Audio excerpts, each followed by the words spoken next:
So I'm here to ask you, we need to help people learn compensatory skills so they can improve their quality of life using specific strategies to strengthen their cognitive deficits caused by ECT. But the one problem arises because routine neuropsychological tests to assess memory don't even assess the type of memory experienced by those who live with ECT after the effects. So my personal experience, well, I've been an honor student at, or I guess I have been before. I have had more than 100 ECT treatments in 36 months. My doctor called it maintenance ECT. And to give you an idea of some of the deficits I've encountered, before I had ECT, I was an honor student at BYU. I actually edited faculty papers before they submit them for publication. And after ECT, I scored in the bottom third percentile for vocabulary on the GRE, so that was kind of surprising. Today, 6 years after ECT, I still cannot remember 85% of my life. And I've only been able to start creating memories in the past 3 to 5 years. Executive functioning skills were also severely compromised.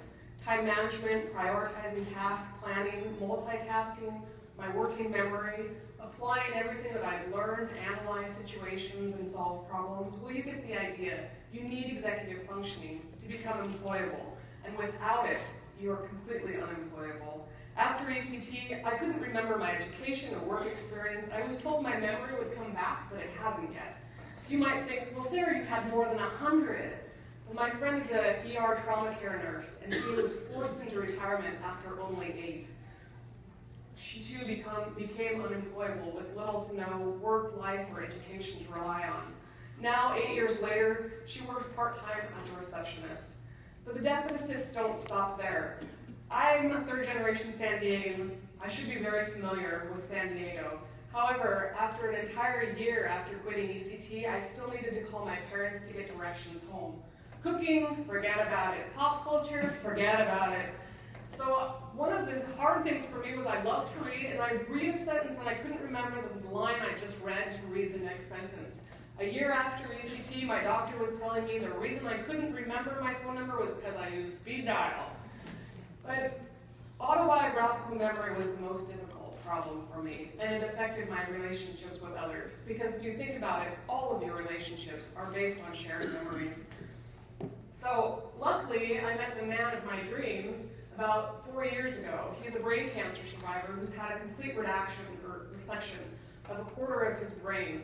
And we connected on a level not many other people have. And he's been my rock.